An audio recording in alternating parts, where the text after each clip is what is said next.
Hey smokers, Draga1 here, and today we're going to be investigating LEGO Island 2's music files. LEGO Island 2 was something that took up a lot of my time as a kid, and no, not just because it had unbelievably long loading times that not even an SSD would fix, but because, well yeah, I think it was the loading times. That was absurd. If I figure out what the real reason behind the loading times, I'll make a video investigating that as well. Like most games, I found myself entranced by the music.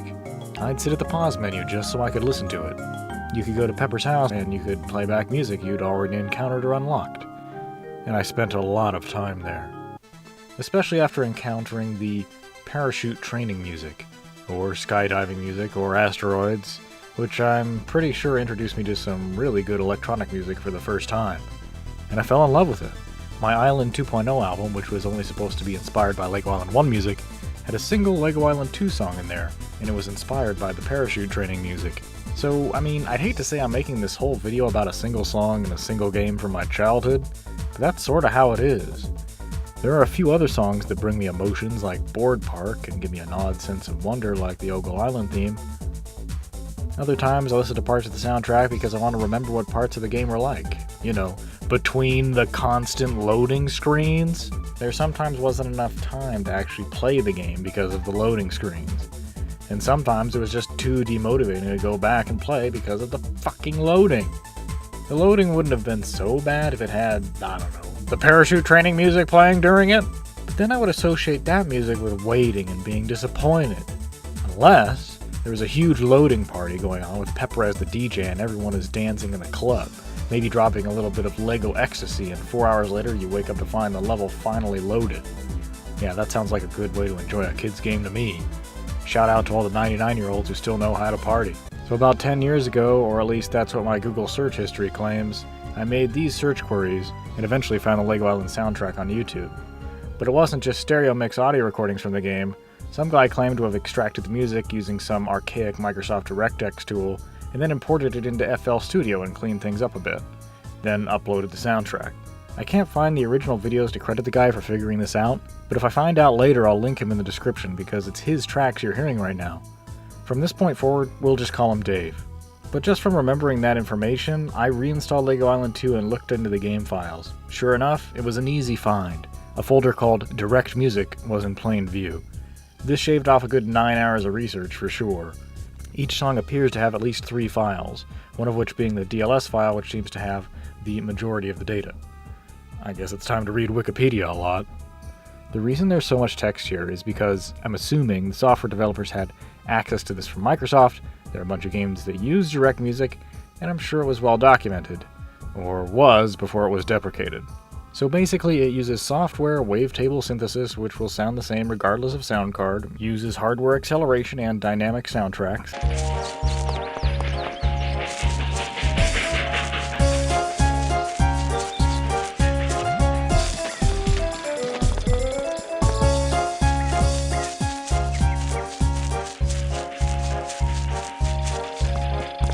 It's based on MIDI, but apparently has better timing than MIDI. And MIDI can be controlled using an API, so the songs can be tweaked from within the program it's being played back in. That would explain how the game engine determines which part of the song plays back when. But what better way to learn about it than to use a piece of software called DirectMusic Producer from Microsoft? Had to download it from some dude's Dropbox folder, but yeah, easy mode, let's get these songs right in. So basically you need to load in 3 files, the segment file, the style file, and the downloadable sound file. All 3 are needed to open a project, but it doesn't really seem to matter what order you import them in. After a good half hour of messing around with the parachute training song, which from now on we'll just call Asteroids because that's what it's called, I had a good bit of fun, but then I started to realize that this software bears a lot in common with tracker software. A lot of its features mirror that of OpenMPT, mainly due to its heavy reliance on samples. If you don't use samples, you can use the regular old GM wavetable. But there are some deeper things here that I'm missing. And the most troubling thing is the export. DirectMusic Producer doesn't appear to have any way of directly outputting a WAV file. I mean, don't get me wrong, this is fucking amazing. This is the sort of stuff I talk about when I say digging deep into the hidden MIDI data of a long-lost game. This is the raw note data that the original composer put in here and worked with. Oh yeah, the original music was composed by Richard Wells and David R. Pushin. Richard Wells has a website where he showcases some early versions of Lego Island songs. Neat. And due to the quality, I'd say they weren't originally composed in DirectMusic Producer originally. The soundtrack was probably subject to a conversion process that might not have even been done by the composer, since the devs did all the coding and stuff and had to use the raw nitty-gritty underbelly of DirectMusic. On GitHub, there's a command line utility that will convert SGT files to WAV, but even with this most direct approach, it still records the playback of the song in real time into WAV. It's not a high-quality offline conversion or render. Man, I wish I could find Dave's video explaining all of this that he put in the video description. I really looked, and I didn't find anything that explained the whole shebang. All I can remember is that he used FL Studio to export the final song file. Now, if we look at the metadata of the MP3 files he made, there isn't a sign that they were exported directly from FL Studio. This doesn't rule out him using it. He could have converted them using something else after the fact, or adjusted the metadata. So thus far, not many clues there. I even looked at the first few bytes of the MP3 file to see if I could see any FL Studio metadata. Sometimes it provides version number. No, nothing. It's just like a regular MP3 file. FL Studio does have some DirectX support, however. There's something called Fruity LSD, and it looks like something for MIDI exclusively. It's probably not what it's supposed to be used for.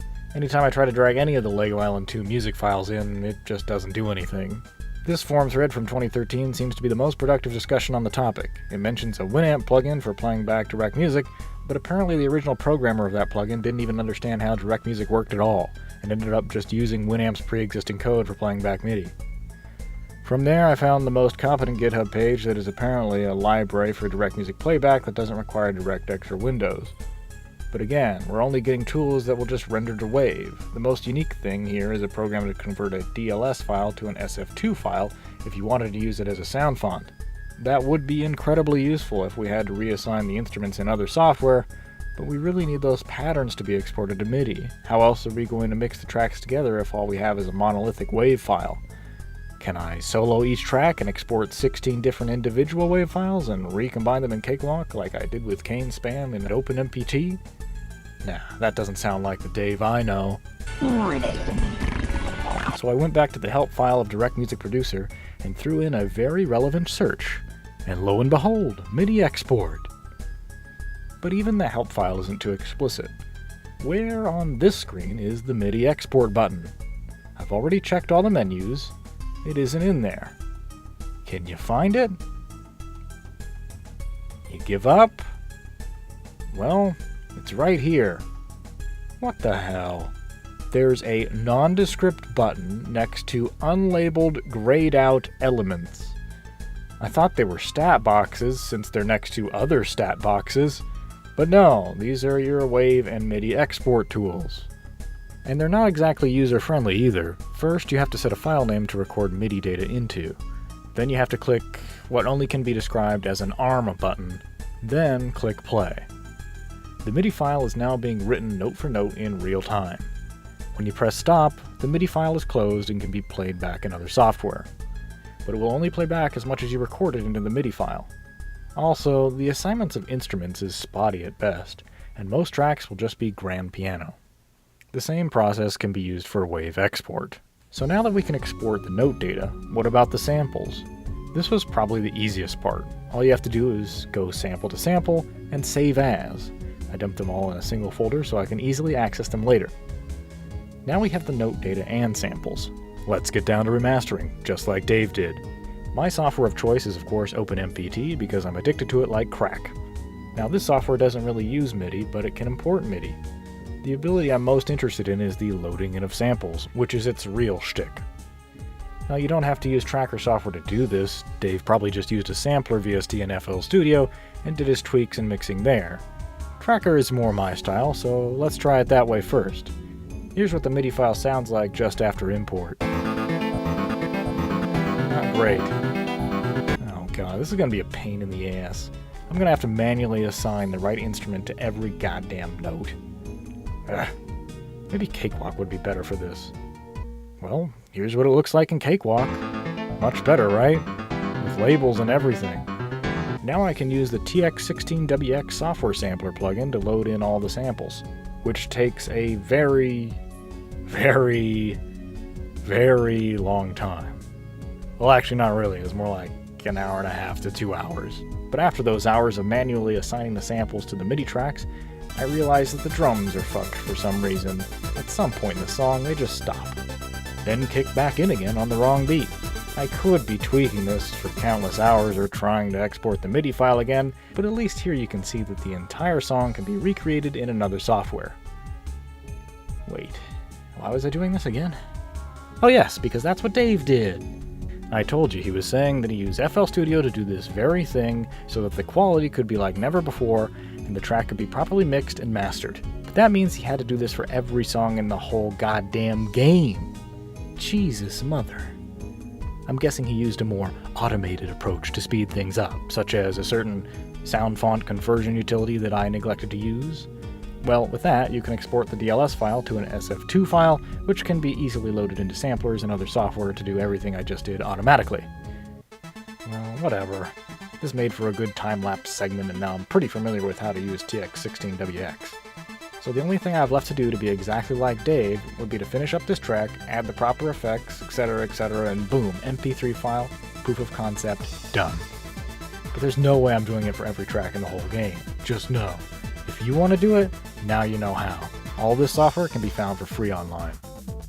So that's it. We dug deep, found the files, opened them up in the official software, fucked around with them, exported them to a MIDI file, re-imported the MIDI file, gave it a good mixing, and exported it fresh. What an adventure.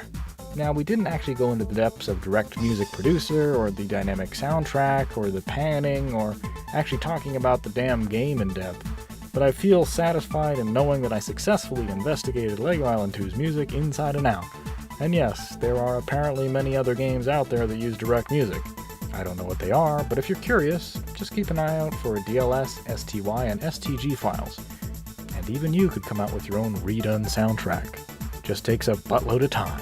If I do finish up the track, I'll put the link in the description of my SoundCloud. You can also follow me there to know when that comes out. So thanks everybody for watching. I'll see you on the next LEGO game, I guess.